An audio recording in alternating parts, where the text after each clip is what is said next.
Today on Ballistic Barbecue, I'm going to be doing a little overview of the Raching 50-liter dry age cabinet. Then I'm going to put it to the test by actually dry aging a 4.3 pound untrimmed tri-tip roast. Let's get going.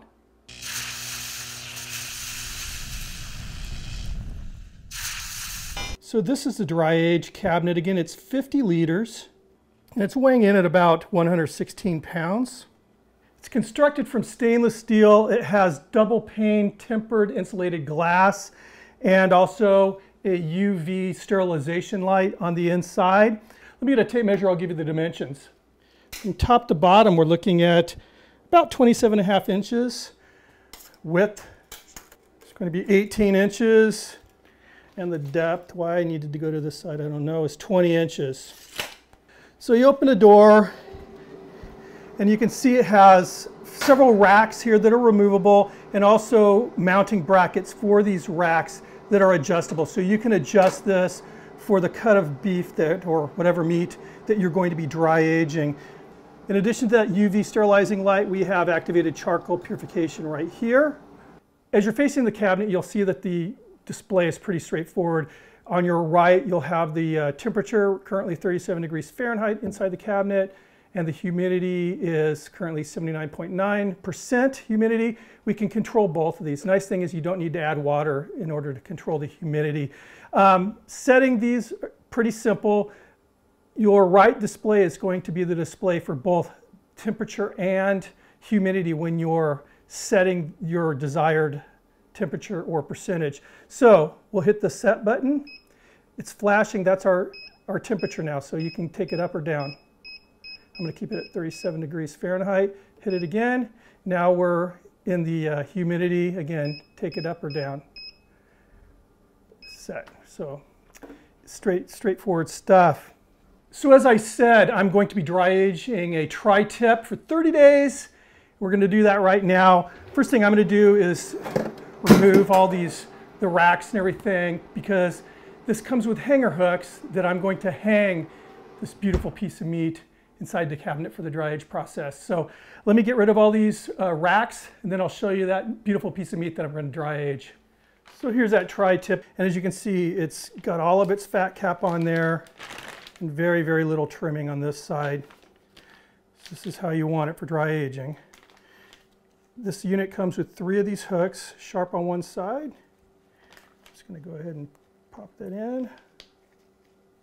All right, let's get it on the dry ager. All right, doing a lot of kneeling in this video. I should have mentioned I did blot this dry with a paper towel. You want to get off any of that excess moisture off the outside of your meat here. And so inside of the unit here is a hanging rack designed for the hooks.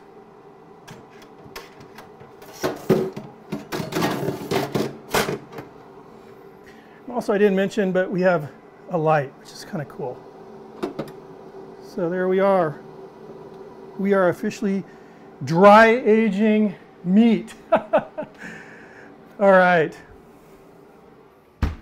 Okay, so as I said, this is going to be a 30-day dry age, and I am not being paid for this video, by the way. This is a review, and I'll have an opinion. It's going to be my own opinion at the end of this 30-day period.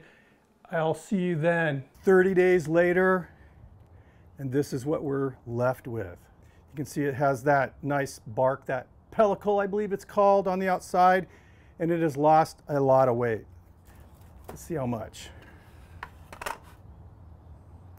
It's funny, I mean, I did this 30 days ago, so I think it was 4.5 pounds. I'll correct myself in text here if it's not, if it wasn't. And it is now 2.15 pounds, so it has lost a lot of weight. And that weight, for the most part, it's water weight that it loses.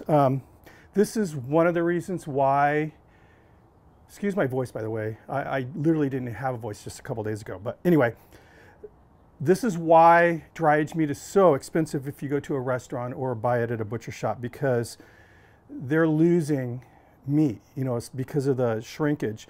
The reward for you as a consumer, though, is it's very, very, very tender. It's got a much more concentrated beefy flavor. And again, Personally, I like 30 or 28 to 30 days. I think that's the spot where I like it. After that, in my opinion, quite often it just gets very, very funky. So what I'm going to do now is just trim off this pellicle, this bark.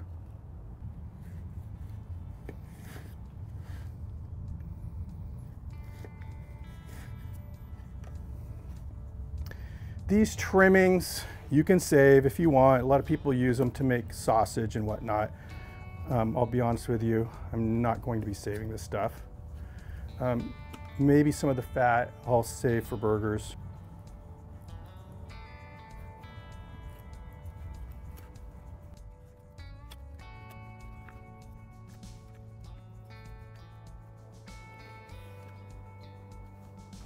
And there we are. Look how marbled that is.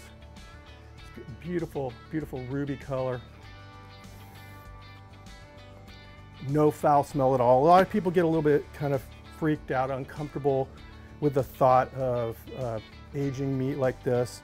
Most meat we eat has been wet aged at the very least, but again, we've lost a lot of, well, that was an untrimmed tri-tip, so I would have lost a lot of that bulk anyway, trimming it. And I like to pretty much get rid of the fat cap. You don't really, on a tri-tip, the way I cook them, you know, on the grill, you don't need that big fat cap on there.